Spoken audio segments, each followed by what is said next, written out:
Hi, everyone. Thanks for joining the Skill Me Up Expert Talk on Azure Migrate. My name is Shannon Kuehn. Yes, it's pronounced Kuehn, and I am a senior cloud advocate on the Enterprise Platforms and Tools team at Microsoft. One of my big charters on my team is to go out and have community-based conversations surrounding everything that would bring an enterprise platform into Azure. So one of the big talking points these days tends to be surrounding Azure Migrate. So you can reach out and connect with me on Twitter or LinkedIn. You could also send me an email as well. I love to connect with the broader community in hopes of potentially unraveling any mysteries you encounter surrounding adopting Azure for your cloud platform.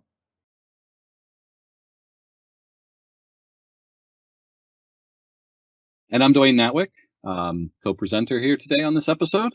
And I am an Azure MVP and a cloud training architect lead for Optionality and Skill Me Up. I am also a Microsoft certified trainer and a regional lead for that program. And you can find me on the social media links provided on this slide as well. I'm generally very active on social media, and you can DM me or message me through LinkedIn or Twitter, and I'm generally pretty responsive and pretty active there. So as we continue down our architectural path within Azure, we've covered the cloud adoption framework, well-architected framework, landing zones. Today we're going to touch on Azure Migrate and how now that we've done all of our discovery, all of our strategic planning, and we've made our determination of what workloads we're going to take into particular landing zones within the Azure environment. Now we're going to talk about one of the tools that you can do to get you there. So we're going to talk about why we're going to migrate to Azure, and then we're going to go through and give a really big overview and a demo of the Azure Migrate tool. So why are we going to migrate to Azure? So as we talk more and more about moving to Azure and moving workloads to Azure, there's things to think about, and what we try to do and what triggers and business motivations are there, and business reasons for moving to Azure or to a cloud infrastructure. And we've talked about these a little bit as we've gone through our cloud adoption framework and through well-architected framework and everything like that. But just to kind of go through and think about all of these different triggers, where we have, data contracts expiring. We've got our data centers, we've got buildings that we might be co-locating our hardware in, and we have contracts expiring there, as well as I would probably put this even closer to data centers in the wheel is software and hardware refreshes. We have hardware that has been depreciated, or software that needs to be updated. Are we going to put those capital investments in contracts for new hardware and rental fees for buildings when we have access to those pieces on a more of a operating expense basis moving into Azure? And then we think about some of the soft cost type reasons of security threats and compliance, capacity needs. We need to expand faster, and we need to meet certain regulatory compliance requirements. We've, as an enterprise, we've gone through an audit, and we don't meet certain standards for what our customers require. We've gone through a very trying year where a lot of companies are rethinking their business focus, rethinking what types of industries they're going to provide to, and there might be different compliance requirements that you have to adhere to. You might now be supplying as a supplier, providing services to a medical company, and then you have to look at at HIPAA and high trust type compliance and what you need to do there. And moving to the Azure environment can help to initiate that shift. And then some other things here is, mergers and acquisitions and quickly integrating those acquisitions into your environment. Again, been a very accelerated type of environment over the past year, and you may have had to quickly look at retooling and acquiring companies, or you may have been acquired and you need to integrate those in a quick process, and the cloud and Azure can help you get there quickly. Application innovation. We talked about that when we were talking about landing zones and well-architected framework and cloud adoption framework of retooling and evolving our applications to utilize, rather than infrastructure services, utilizing platform services, and Azure can help to move us there and accelerate that process. And that's a some key points and key reasons to move to and migrate to Azure.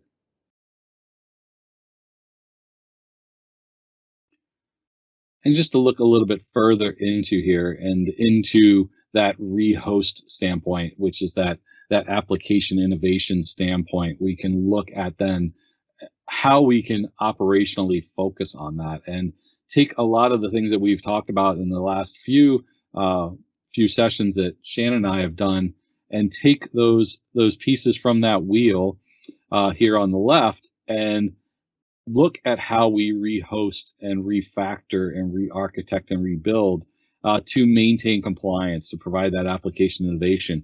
And so all of these pieces of that puzzle and of those reasons kind of fit into this optimization of our applications. And we can bring those all in from a business focus as well as an IT focus as to why and what we're trying to do and how we're trying to transform our organization to be more efficient, be more effective, and provide even maybe some cost efficiencies as well.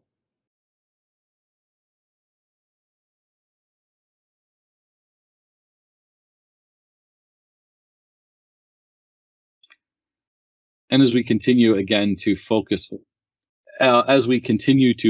again still on innovation and efficiency tools, and we're now looking at more of that infrastructure versus app oriented as well. So if we have workloads that we can't take the whole infrastructure of that workload and look at optimizing and refactoring that particular service, that particular workload, we can still utilize a path to Azure and migrate to Azure, utilizing both rehosting and refactoring. And if we recall from the cloud adoption framework talk we did a few weeks ago, that is a key point to planning your workloads, is which ones are we going to rehost versus which ones are we going to re-architect and rebuild. And you can take that path and utilize Azure and Azure Migrate to identify which workloads and which infrastructure components and pieces within your environment fit either one of these types of molds, and where we need to go from there.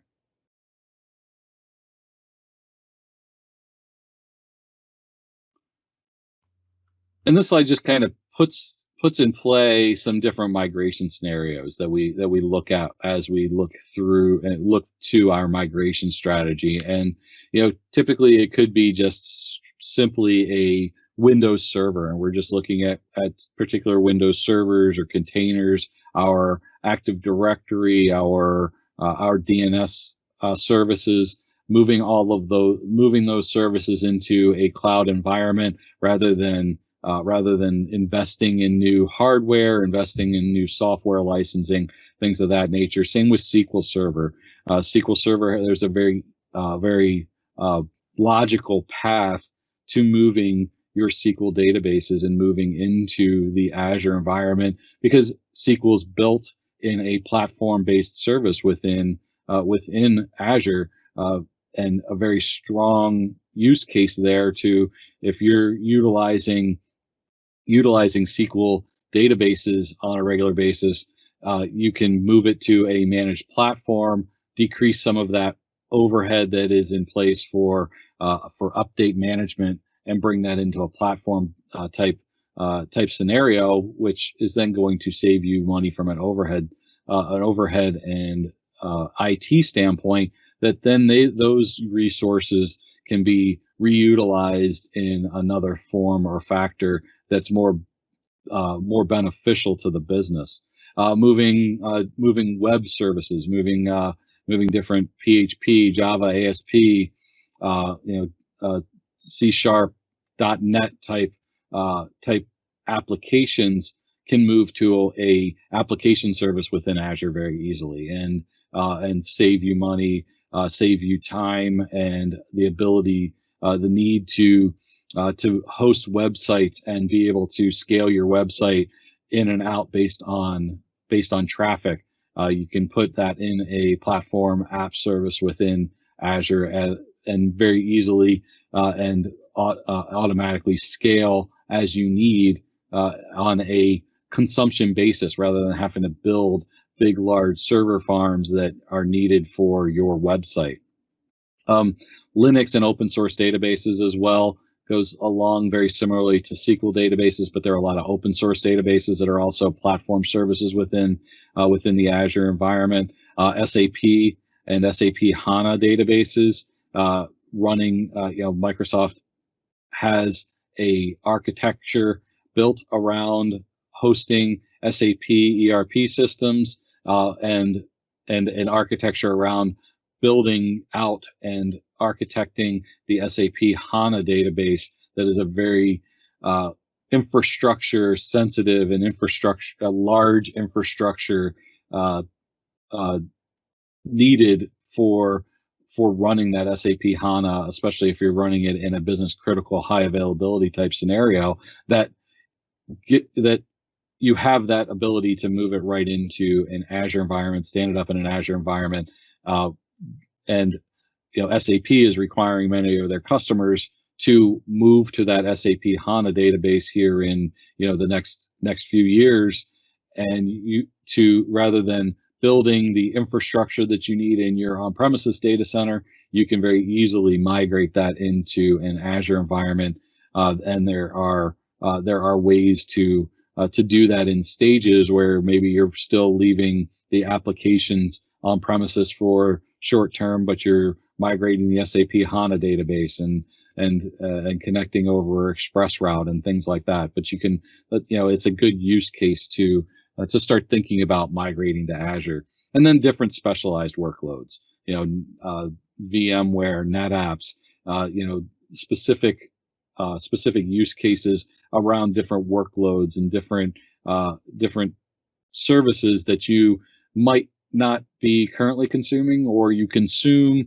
and you want to expand within a cloud environment. Azure gives you those capabilities.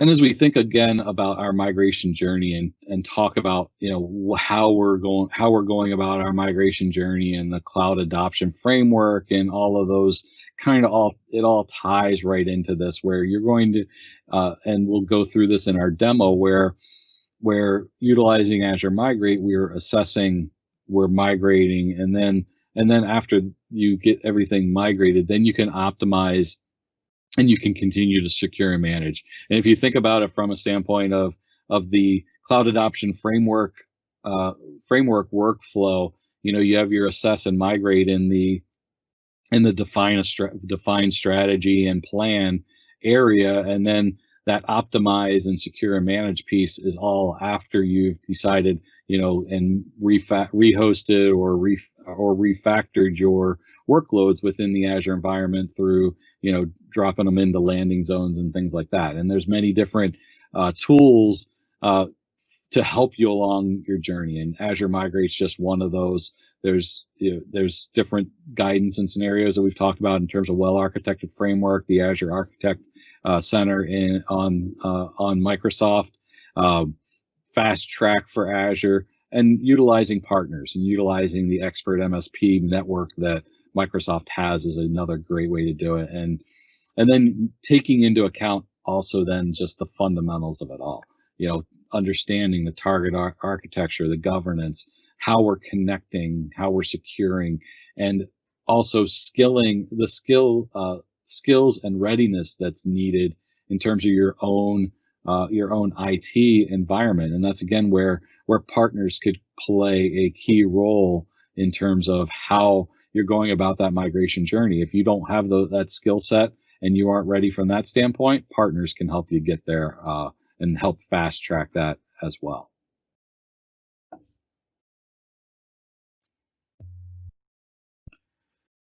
As we continue down and think about the different migration strategies, right? We've got all of these, as we've talked about in various ways. We have our rehost, which is typically that infrastructure as a service type environment, or utilizing Azure VMware solution. If we're utilizing an on-premises data center that we're already utilizing VMware, we can extend that into the Azure environment. If we're refactoring, how are we refactoring our applications, and are we looking at utilizing platform services and containers? As we refactor and re-architect and rebuild, then we start to consume and really start leveraging the benefits of the scalability and agility within the Azure environment, with all of the platform services, the microservices, and then the serverless services within the Azure environment. And something I like that me and some other people in the company always laugh about with the term serverless. That serverless isn't really that you're just using. We like to use the term serverless. Just means you're using servers less. There's still compute to all platform services and server services. It's just the management overhead that's going to be required in terms of your organization. You can put a lot more resources towards development of applications that help your business, rather than having people within your organization managing updates on software and things like that. That is really where you're going to benefit from utilizing platform services, serverless services, and those microservices, because those are all built on platforms that Microsoft is going to manage and patch and do a good portion of the securing already for you, so you don't have to put manpower and resources on that at that level. Yeah, and it's an evolution too. So I think what we've talked about very much so falls in that first bucket. But I think when you think about the full-blown evolution, it takes time to get to the far right of that slide. And I think it always makes folks feel very exhausted, but it's a journey, and it's a process, and it's very iterative. Exactly. And yeah, exactly. And depending on where you are as an organization, if you're not an organization that puts a lot into development of applications, you're not thinking about that. So yeah, it becomes that iterative process where I'm going to rehost first, and then I'm going to look at and take that journey. And the final slide to kind of think about as you make that journey is what the responsibility is and how the responsibility continues. And that goes right along what I was just saying about in terms of overhead and IT support requirements versus development requirements within your organization, and the skill set within your organization. As you move to more of these services and consuming more of these services, it's taking less of the management and security responsibility off of your IT team's plate, and then they can really work on skilling up and doing more business related application development type functions, and where we're no longer as an organization managing middleware and operating systems and things like that. We're now developing applications. We're developing strong applications. We're doing rich analysis of our data that's going to help our organization. Something that I was talking earlier today, had somebody on a user group talk with me talking about utilizing refrigerator truck data that's coming in over the IoT Central platform service and feeding into Power BI to be able to read into what delivery trucks are failing in terms of the refrigeration, how long it's taking them to do delivery. Now you're starting to really look at the data that's being produced by your organization to make you more efficient, drive more revenue, because you can get information on how long deliveries are taking, how long a truck is remaining idle, and what you can do now to maybe get to perform more deliveries in a day, therefore increasing your revenue and your profit levels. And so all of those things, and how you can take that journey and how you can think of that from a business process, is going to help you build the reasoning and determine what workloads are going to fit and evolve and move you to Azure on a quick basis. And with that, Shannon, let me turn it over to you to talk about one of those tools that'll help you get there with Azure Migrate. Sure. So Azure Migrate is Microsoft's native tool here related to assessments. Prior to this tool being in existence, customers had to lean on a number of third-party tools just to do that assessment, right? Or maybe there was a handful of scripts that they'd run against their SQL database to figure out, could it actually be moved to PaaS or Azure SQL, right? We've got this great assessment tool now, so it really provides that centralized hub to migrate on-premises servers, infrastructure, applications, and data. One of the newer features, and it's in public preview at the moment, is you have capacity to run an Azure Migrate assessment against your VMware workloads on premises to land on Azure VMware solution in Azure. And we'll talk about that as we kind of move forward here, but it's not really called out in these slides, so we've got a slide just dedicated to that. So we'll go through the fact that it's kind of evolved, right? So you can think about it to assess servers, right? So Windows and Linux servers, that was the predominant use case initially. Then came databases, and so it's a little piece of software you install on your SQL servers or any database servers, and it can tell you the dependencies or anything you have to resolve in order to land on Azure SQL or any PaaS-based instance, right?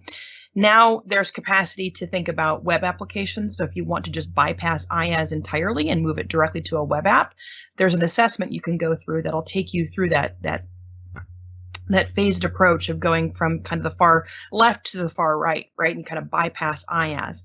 Now there's also a virtual desktop assessment as well, which is really awesome. So, you think about it on that front. You can take your VDI infrastructure, run an assessment against it, and figure out if it could land on Windows Virtual Desktop. Then there's also an assessment you can run to migrate large amounts of data. So there's a lot of capabilities here, and it's a lot more enriched than it was when it initially, I think it came out in 2017. So it's come through its own series of evolutions, like everything related to the Azure platform, and now it's got a lot more comprehensive view, so you can think about how to get your environment more to that kind of cloud native or cloud first architecture. And then there's also capacity as well to think about some of the ISV integrations, right? So ISV stands for independent software vendors. There's a handful of those integrations that show up in the hub as well. So its predominant use case really is Windows and Linux servers. I think a lot of enterprises are still struggling with what they have. The world of virtualization made it very easy to have virtualization sprawl. So think of this as kind of a great tool for that version 1.0 of your digital transformation. You can think about taking a look at your SQL and non-SQL databases. You can think through, web app assessments and installation via the app migration service, the virtual desktop infrastructure, the data migration using Databox, right? That's another feature which takes large chunks of data. You dump it onto an appliance that gets shipped to you, you send it to an Azure Datacenter, and then you cut that data over so it lives in Azure without having it to seed from on-premises into Azure, because a lot of times customers are dealing with really large chunks of data. So you can think about it being holistic across VMware, Hyper-V, and physical servers. You can also think about it as assessing AWS environments or GCP environments. So it'll be able to really go in and figure out what you've got, and in the event you want to have everything land in Azure, it'll help you plot out what that migration path would look like.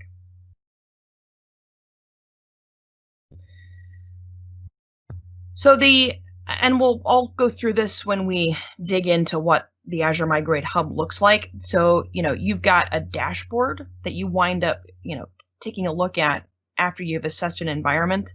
It will centralize kind of data and insights to specific migration projects. You can create multiple migration projects for different business areas. So let's say you have business units that can't move right away because they're in the middle of the year-end rush or something of that sort. They could come next, right? You could have those servers in a separate assessment. You could also run assessments for a long period of time as well. So if they are seeing themselves a little busier at the month end, maybe you want to figure out at what point you can auto scale up, auto scale down. All of this really just helps, right? So you generate a massive amount of data to help you plot out the right way to move forward. And then from there, you can take those assessments and you can actually migrate the servers using Azure Migrate. So that's kind of a cool thing as well. Behind the scenes, a recovery services vault spins up, and that's part of the Azure Backup or Azure Site Recovery Service. And it'll replicate that data into Azure so you can think about cutting that over. So it's a very multi-pronged tool. It's not just assessment. It's a discovery tool, it's an assessment tool, and it's a migration tool. So think of it as multiple components in one specific tool. So when we take a look at kind of the discover phase here, so the Azure Migrate server appliance, that'll get deployed inside of, say, a VMware environment, right? And that's the one I tend to lean on the most, since that's what I tended to see out in the wild, so to speak.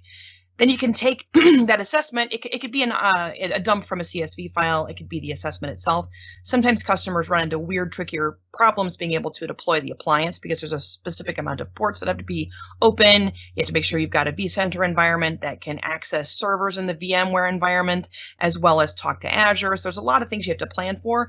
If you don't have that flexibility, you can just run a CSV export of your servers and plug it into Azure Migrate.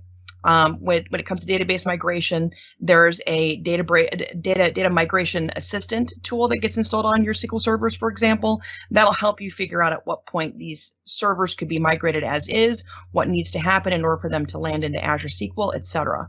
And then the same concept exists with the web app migration. So you would launch the app migration service from Azure Migrate. You would download the migration assistant to start.NET or the PHP app migration. So that's kind of what happens in the discover phase. Once you get to the assessment phase, that's when you get the nice dashboards to plot out how the costs are going to come in, what it's going to look like. You can also figure out if you need to right size VMs once they land into Azure, right? So you build out dependency maps. You can think about all of the ways to plot out, I'm going to spend X amount on a monthly basis based upon what Azure Migrate is capturing from these servers. The assessment on the database migration front is a little bit different, but you still go to the Azure Migrate Hub. You gain recommendations on performance and reliability improvements for your target kind of Azure location. That helps. You want to get the most performance possible, especially for moving to PaaS.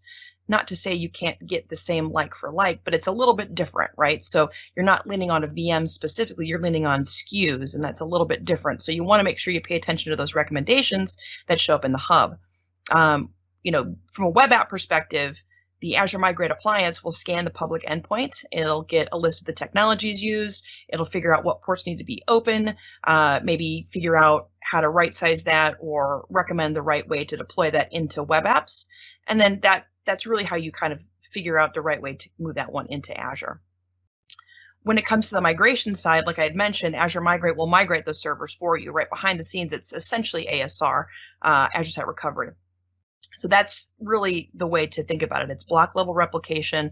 Once you get ready to cut that over, it's a quick seamless switch, and it's over and live into Azure in a matter of minutes. So, and that's why having the landing zone there is going to be pretty critical. You want to make sure you've got identity, your hybrid network, your DNS resolutions all fully functional, because that server is going to need to know how to speak to the environment. It's going to need to know where to get its identity authorization from, how to handle Kerberos ticketing, etc. And then, the database migration component really it will help you get to where it needs to be. So you can do, I think it's backpack files. You can think about backing up and restoring. It helps you related to that cutover process. It's a little bit less seamless, like it is with leaning on Azure Site Recovery, but there's things built into that hub that allow you to cut everything over fairly seamlessly, right? You're going to probably need to factor in an outage window, but it's very easy to get those databases into Azure without having to think about having it land on a Windows server, for example.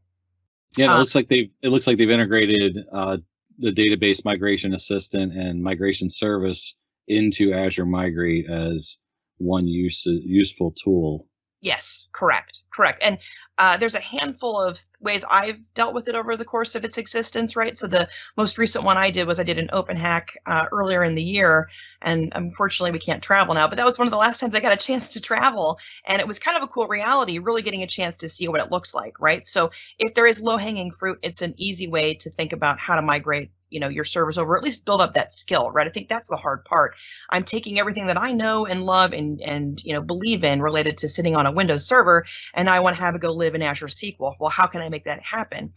Take a server that's something that maybe not be production and build up that skill, because it's a pretty straightforward migration path, and it'll showcase any dependencies you need to resolve in order to have it land on a PaaS-based SQL server versus SQL Server living on an IaaS VM. When you think about the app service components here, so you can redeploy via CI/CD pipeline, you can deploy to a container, right? So there's a lot of cool ways in which you can think about to migrate that whole workload into Azure. So the tool itself, it will sync migration status back to Azure Migrate, and it's somewhat similar to a lift and shift of a server, ever so slightly different. So again, if there's ever an opportunity for you to spin some of this up and just play around with the technology, I say go for it, because that only helps once it gets to the production level deployments. You want to make sure you know exactly what you're going up against so that you can bring those applications online fairly quickly. When it comes to the VDI migration, very, very similar, right? So you just add the integrated ISV tool, and then you launch the Lakeside Assessment tool. So that'll run a discovery to collect performance of data on the on-premises virtual desktops. And I meant to check this out. I do believe it's Citrix and VMware that it'll run it against, but don't quote me on that one, because that was the one thing I didn't get a chance to flag down before we had our talk today. Just know that that's kind of a newer feature of Azure Migrate as well, now that everybody's realizing they need to have some desktops available in the event of a pandemic. This is becoming kind of an interesting one to track. Well, no, that's a very cool thing, because now we're not just migrating servers and application infrastructure. We're migrating user infrastructure as well. So you can lift your entire data center if you're utilizing VDI and have your entire back end as well as user environment migrated into Azure. And I know that they're tightly Microsoft's tightly integrating Citrix and VMware Horizon into their Windows virtual desktop service infrastructure. So I wouldn't be surprised if those assessment tools weren't there for both, like you said, Citrix and VMware to get that into WVD. Yeah, I think it's there, but I haven't spent. If not, I'm sure it will, because I know there's services that that are being built around it, because I've been working on partner playbooks for this particular use case for remote work. Well, and I think that's been the hardest thing too, right? So prior to these types of assessments, you were sort of guesstimating, right? Throwing things against a wall. Is it going to stick? And I think now having real performance data is only going to help down the road here, as more and more folks are deploying VDI infrastructure into Azure versus hosting it on premises, because of the amount of scale up and scale down you could think about, so that, in the event it was a bigger or a more of a rushed kind of period of the month, you could build up the VDI infrastructure and be able to handle capacity maybe a little bit better than having to have all of that infrastructure that you've already sunk costs into. Maybe it's just hanging out there most of the month, but the last week of the month is a really busy month. You could think about leaning on Azure and building out VDI infrastructure to help out with those heavy peak times. Yep. So, the assessment's very, very similar, right? So it's syncing information back to Azure Migrate. And I don't have a great demo of this, because it's still kind of newer and I don't have a VDI environment currently running, but I can showcase what it looks like, and it's fairly similar related to what you see in terms of VDI infrastructure.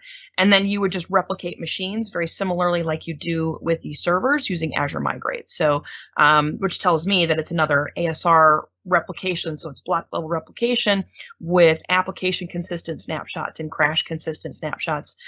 Given whatever's on that VM, you may want to think about running the app consistent snapshots so that you have everything kind of in a nice, more graceful state. The crash consistent is the power supply, failed or power got pulled, right? That you've got an environment to pull from, but usually most environments you'd want your application consistent snapshots. From a data migration perspective, you can order the data box, you can integrate it with Azure Migrate, you can store data on a device, you can think about having that be part of this, and it becomes helpful seeing that real-time kind of information show up in the hub, whereas before it was just you have to go to the data box service, you'd have to think about migrating that data over. When I showcase where it sits in the portal, it hooks into that environment without you having to go out and specifically find it. So having a centralized hub really helps out here in terms of that migration pattern. So one of the things I talk about a lot in my role is the Azure VMware solution. So the idea that you can now plug an enterprise platform into Azure is a different world entirely. So one of the ways in which that customers can figure out if it's the right tool for them or the right place to land their workloads is to run the Azure Migrate assessment. So, you'll think about being able to add this into the mix here. It will show you what the cost will be to run on a monthly basis, what you'd have to think about from a compute and a storage perspective. And you could also think about readiness, right? Is this VM the right VM for Azure? Do we need to scale back, scale up, right? The assessment's really helpful because it does the same thing that it does for an IaaS environment or landing on IaaS, right? It'll tell you if you need to resize that VM, if you need to think about dependencies that you may not have necessarily known about, right? Maybe there's a couple of servers that seem to interact together, but you don't know because the middleware team accesses that environment, right? So these things get highlighted in this assessment period, and it really kind of helps out related to the overall cost. And understanding kind of the plotting and the planning. It's currently in public preview, and it supports up to 35,000 servers, just like Azure Migrate does if you were taking VMware VMs and landing it on Azure IaaS, right? So seems endless, but I wonder if there are customers who can reach that point, right? If you have 35,000 servers, it'll blow my mind up, I think. I bet you there's probably a couple people, There's companies. There's probably a couple in Detroit that True. make the auto plant, have the auto plants and everything that probably approach that. I would think about. Yeah, and it's one of those things where I've worked on big environments, but I think as I've come to Microsoft and I've worked with the giants, I have to take a moment and go, gosh, these are way bigger environments than I'm used to working with regularly. And it's interesting to kind of have that community outreach now as well, because I'm getting small shops to the really big giants as well interacting with me. So it blows my mind to think of 35,000 servers. That's an awful lot of servers, And then these are just Azure Migrate resources, right? So each one of these links will take you to a great landing page. So the first link is the marketing documentation. So if you want to get an understanding of all of the high points, like if you're trying to pitch this as an option for C-level folks, this is a great way to start because it'll help you tell that tale with the powers that be, so to speak, so you can actually move the mark forward and think about migrating your environment. The documentation link takes you directly to our documentation that shows you how to set things up, what you have to plan for, all the prereqs, etc. Then there's the Azure Migration blog. So it's not just Azure Migrate, but Azure Migrate is a feature that shows up quite a bit on that blog. Then there's the Azure Migrate demos. That's pretty awesome. You get a chance to go in there and see how everything works. And then that Microsoft Mechanics video is also helpful as well, right? So if you want to kind of go see the end-to-end, like what we actually showcase on the Microsoft Mechanics, I think it's still a regular thing. I haven't watched it in recent months here, but I assume it's still on. If you want to see somebody kind of do the end-to-end, the Microsoft Mechanic videos are always great videos to watch. I still see the posts on social media. So. Yeah, I was going to say, I think I do too, but I mean, it just shows you I haven't watched it for a while, yeah. So I got to figure out where to find time, right? I think we need more than 24 hours in a day some days. Yeah, exactly. Well, I think you're going to show us now how this all works, right? Yeah. So Stop let's sharing. see. Let me figure out. Okay. So this is the Azure Migrate Hub, right? And you've got your Get Started, you've got your Explore More. So the Explore More is always really helpful because it takes you into the actual documentation. So if you wanted to go explore the Azure Migration Program, these are the public-facing documents that you can go and get more familiarity on. It's a specific program that's running right now at Microsoft. If you're curious to know more, that's a great link to go to. The TCO calculator, migrate databases. So there's some really cool links here that I always want to showcase because I feel like we do a great job of taking you kind of to the documentation versus you having to go to your search engine of choice and plug Azure Migrate in and plug documentation, right? So it's all showing up in the portal. But the getting started is kind of cool here. So you can assess Windows and Linux servers, SQL and other databases, explore more scenarios. Let's do the assess servers, right? So I have an environment that I've already assessed. It's discovered 24 servers. There's 2 groups. There's 2 assessments, right? So let's go in here to the assessment. Hang on. That was not gonna. Let's go. I think I have to click on the actual assessment itself. Okay. So I've got on-prem to Azure and on-prem to ABS. So let's go in here to the on-prem to Azure. So this is the actual dashboard that will show up. And if we get enough time, I'll walk through how to set this up. It's pretty straightforward. You get an OVA file, which is the open virtualization format. You can import that into VMware, and it's just a VM that runs in your environment. If you want, you can tie a license to it. You can join it to your domain, etc. But it doesn't necessarily need to be part of your domain. It'll still assess the environment so long as you provide the right credentials. So you see that 16 of my servers are ready for Azure. 2 are ready with conditions. And it looks like, yep, these are 2 Windows 10 server or Windows 10 desktops. So I would need to plug a Visual Studio subscription into the mix here. Otherwise, I couldn't move it and be within licensing compliance, right? So that's kind of an interesting thing as it stands. Let's go back into here again. This is the monthly cost estimate. So from a compute perspective, it'd be $304.19. The storage would be a little over $200, which is great. Everything's recommended, at least right now, standard HDD, because I'm not running anything crazy in my lab at home, right? If you're running heavily performant VMs, you'll start to see this show up, right? So I think most folks know if it's production, the recommended pattern is to have all of your production workloads, unless it's something that doesn't need to be heavily performant, landing it on premium managed disks. But my environment's pretty small. I'm not doing anything crazy, so it's going to all plug all my storage in there. This is again the readiness, right? So you can see here it's doing a pretty good job of grabbing all my servers. Like I said, I'm not doing anything crazy. The craziest is I'm running the Veeam Community Edition, right? So I got a DirSync environment, right? So it gives you the idea, it showcases how many disks show up on premises, what the storage footprint would look like in Azure if you took it like for like. You could always reduce that if you needed to. And then here's the cost details, right? So this is the estimate storage cost, the estimate monthly. And granted, the reason why it's so low is because this is all sitting on standard storage. So once it moves into the premium realm, the price tag tends to go up. But given the fact that my environment's not doing anything crazy, it chose to lean on standard hard drive or standard HDD managed disks. So let's see. So then the on-prem to AVS environment, this is going to look more expensive because the actual environment itself has to sit on a minimum of 3 nodes in Azure. So, this is all sitting in preview, but you can see that 14 are ready to go, right? I only assessed 14. I have got, I think, 24 VMs that I could have assessed, but I wanted just to grab some data in here, and it'll showcase, it's got to sit on 3 AVS nodes. This is the CPU utilization projected, the memory utilization projected, and the storage utilization projected. So it's kind of cool on that front. I believe this takes you to the readiness phase as well. So you see all the VMs showing up here. The suggested tool is VMware HCX. That's Hybrid Cloud Exchange. It's one of the cooler tools. It allows you to vMotion that server from on-premises into Azure.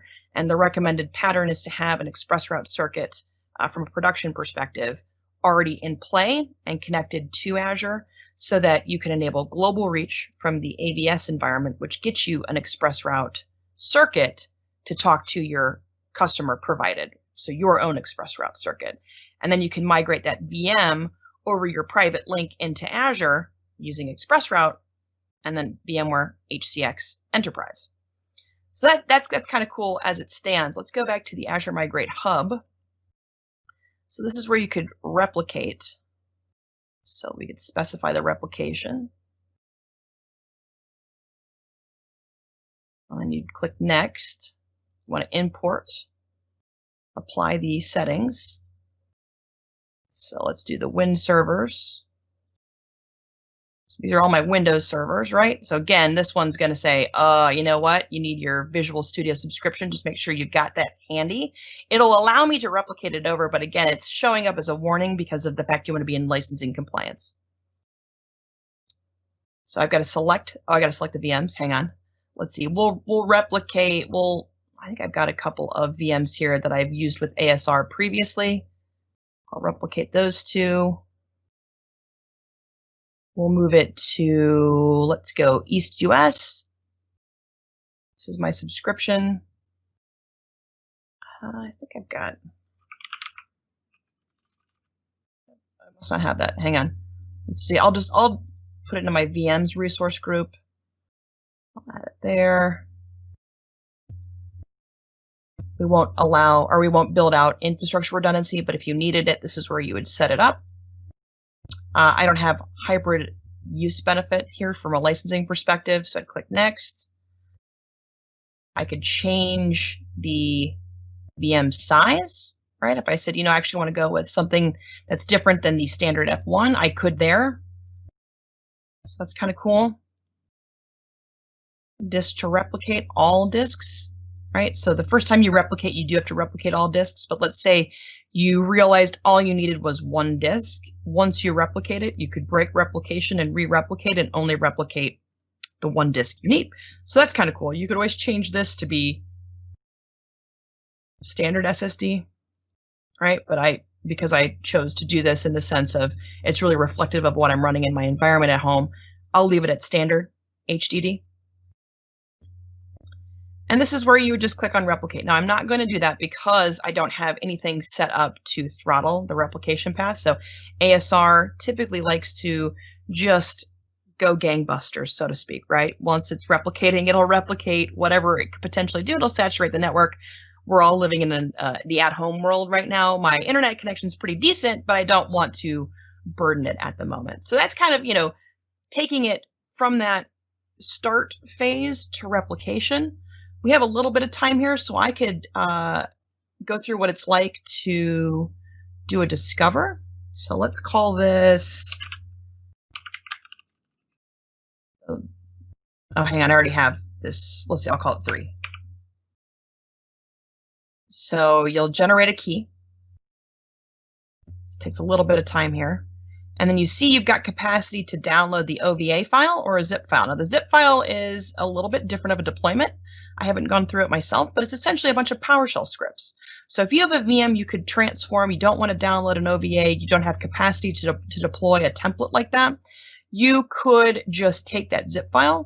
There's a lot of README instructions in there on how to run those PowerShell scripts, and you could set up your environment so that it works just fine. So this looks like the deployment succeeded. And I've got Azure Mask on this browser. So let's see. I will add this key down here. But it's essentially, I'll showcase it. I always have scratch paper going. I've got a handful of these in my environment, but it showcases where it needs to go. And this is just the key you plug in when you register it, right? So how are we doing on time? Okay, so let's do this. I will take you to my VMware environment. And, nothing crazy. I've just got a handful of servers here. Basically, I'm showing the world that I need to get a life, because who runs a lab at home anymore? Me. So I've got a handful of ESXi hosts, and I've got the Azure Migrate server that I ran the initial assessment on. This is the import that I did previously, so I will power this on, and I will go in here, and it looks just like a regular server, right? Yeah, the wheel spins and wait around for it just like a regular server. Yeah, this is when you go grab some more coffee. You go take a smoke break if you're a smoker, right? This is but yeah, so it's just like a regular OVA file or an OVF file, right? It takes a little bit of time to get ready. It takes a little bit of time to get itself plugged in. It's getting an IP address from my DHCP servers. So it's figuring out what it needs to do. And then there's some nice little bits here that Microsoft has added into this file to get it ready. So they sysprepped it, I believe. There we go. I was hopeful this would be a little bit. I probably should have had this on already. I didn't even think about the fact that it goes through a reboot. Right. Oh, well, it's fine. I can at least showcase. So yeah, so then you have to agree to the licensing terms. Here's the terms. So you say accept, and then I'll just provide a password I use in a lot of my administrator accounts. And then you'll hit finish. It'll log you in. Actually, I thought it logged you in. Hang on.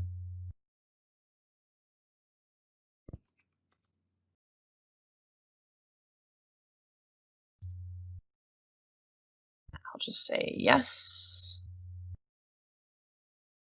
And this should launch the dialog box.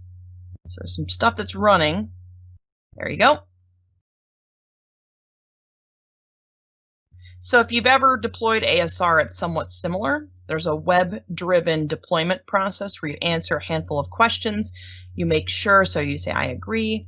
So it's checking connectivity to Azure. It's checking that the time sync is working correctly. It's registering with Azure Migrate once this is done. So I don't have this installed here, but the cool thing is once it gets to this point, you'll be able to click on a link. It'll take you to VMware, specifically if you're not a VMware customer. Oh no, usually if you're going down this path, you already are a VMware customer. You just log into your actual VMware portal. Oh, come on. Oh, it updated the appliance, so it might take a second here. There we go. Okay. I'm like, come on, demo gods. This is always hard, right? I'm reliant upon something to run correctly. And I'll showcase the link that takes you to, so I don't have this, but the idea here is you download the VMware Virtual Disk Development Kit 6.7 from VMware. So if you open this in a new tab, it'll take you to where you need to go. What's really cool is it used to require Power CLI. So you'll log in, you'll download this, and you'll extract it to this specific location. Then you'll rerun the prerequisites. I'm running a little late on, a little over on time here. And then you register with Azure Migrate. So you'll provide that key here. You'll log in, and then you'll be able to add the credentials you need to discover VMs on premises. You'll add your vCenter credentials. You'll revalidate if you need to. If you want to do the agent list dependency mapping, so you don't necessarily need to have an agent on your VMs anymore, which is kind of a cool thing. You could add the credentials so it could, do the agent discovery. And then you run the discovery. Now that takes a little bit of time, right? I always recommend at least running it for a week or two. If you can run it for longer, that's even better. I've worked with customers who've run these discovery and assessments over the course of 30 days. Gives them a pretty good understanding on exactly what they're looking at. But that's basically it in a nutshell, right? It seems pretty straightforward to set up.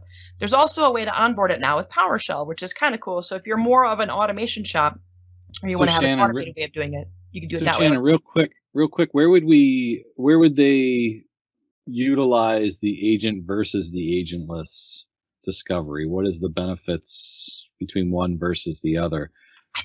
think they're for the most part the same, but it looks like so when I work with customers, it's been the whole notion of I don't want to add another agent to my machines, right? Right. So if you have the agentless based components here of it being able to go discover those VMs, you can build out the dependency map of what that looks like, right? Like you've got IAS installed, you've got a database installed, right? If you can do that without an agent, that I think is usually a little bit better for some of these big enterprises that don't want to add another agent on their machines. Yeah, and they're all, and especially with like business critical machines, they're a little bit hesitant to upset the apple cart, so to speak. Correct. On what they, on that machine and putting something on that machine. I was just curious as whether the agentless usage gathered less information than the agent utilizing the agent, or same. Yeah, I think it's the exact same. Which is great because I could see that being beneficial and a much smoother path in utilizing Azure Migrate, and setting up that discovery, not having to wait for agents, especially if you've got servers across a broad geographic spectrum that are all, that you're trying to discover as well. Yeah. Waiting for the agent to install, like you said, you're probably waiting for a week just for that to happen if it's a large enterprise environment. And then sometimes too, a handful of the prereqs aren't met because these servers don't really go down very often. They go down maybe once a month for patching, and maybe they don't have a .NET framework involved. I think I can't quite remember all the prereqs required to run the agent on there, but it's the same agent that you would run, ASR replication on as well. So there's a handful of things you have to factor in, and occasionally, when I work with customers before everything was agentless on this front, you might have to also reboot, which makes customers feel a little squirrely. Like, why couldn't I have just moved forward with this without a reboot? Because now I have to get a change window to be able to do this full-blown discovery and assessment. So the agentless is, I think, the way to go here. It's going to help out related to folks who don't want to add additional software on servers. Very cool. So yeah, so that's it in a nutshell. It's fairly straightforward, but if you wanted to, you could onboard it now with PowerShell, which tells me I think at some point maybe we might even see the AZ CLI onboarding as well. So it's interesting to see this space evolve and change and really kind of be the everything for customers, right? So you've got Linux VMs, you've got Windows VMs, you've got VDI infrastructure, data, SQL. There's a lot of different ways you can think about moving your applications, web apps as well, right? So you're not really just tied into straight lift and shift. We've thought about taking you past that first iteration of landing on an IaaS VM and landing you on a PaaS-based instance where you're not necessarily having to patch that server. Make sure you can get downtime to install components to be able to run that server, right? You have a PaaS-based resource where Microsoft handles more of that, the burden of administration, so to speak. Yep. No, yeah, it has been very, very interesting to see the path and evolution of Azure Migrate over the past few years, where now it is a valuable tool, and like you said, with all the additional tools, having the database migration assistant and everything all integrated into it, and now VDI having that ability to take that data center and not just lift and shift it, but start doing that refactoring on the fly and giving you guidance to get there. That's really, which is really probably the biggest barrier is for organizations that don't know what they don't know, and they don't understand what it takes to get them into Azure.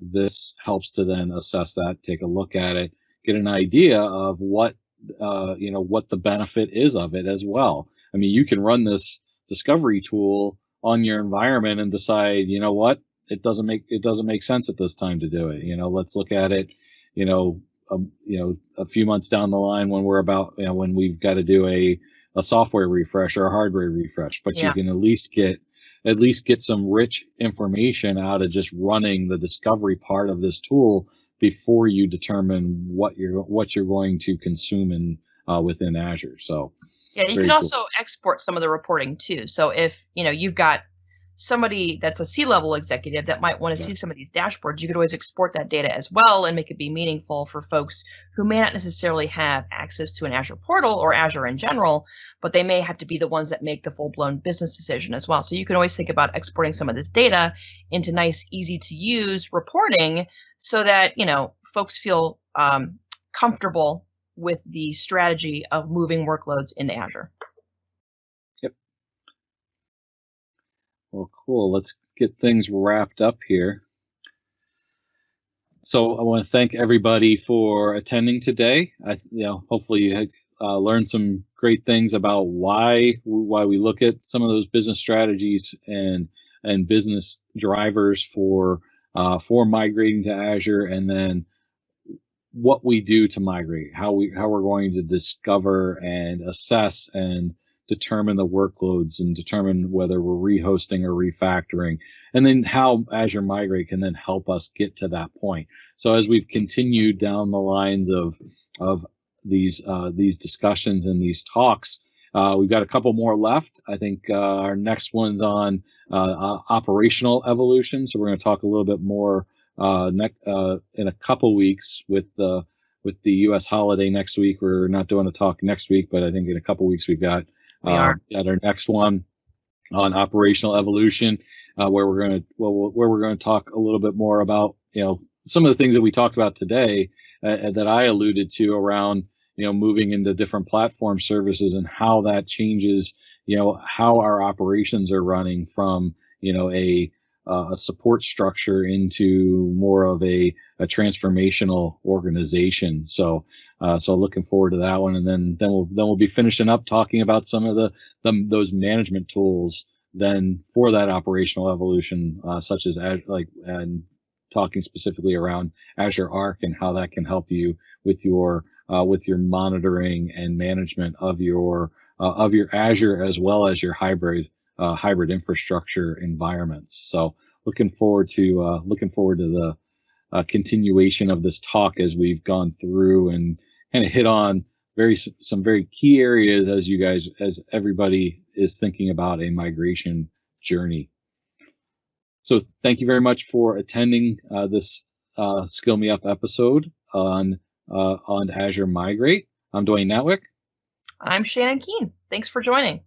Yes, thanks for joining us. And all of these recordings are available on skillmeup.com for a couple weeks after they've been recorded, and then they can be found on our Skill Me Up YouTube channel. I think the first couple, the cloud adoption framework as well as well-architected framework, are available now on YouTube. On the YouTube channel, and I think the other ones like landing zones and this one will be up probably in the next week or two. So feel free to go back and review those, and if you enjoy them, please reach out to Shannon and I on social media. We're happy to hear any feedback around these talks as we've gone through them. So the live schedule of upcoming talks we're generally posting on social media, as well as they're available as well on skillmeup.com to know the schedule of events and what's coming up in terms of these live talks as well. So thanks everybody, and have yourself a great day. Thank you. Bye.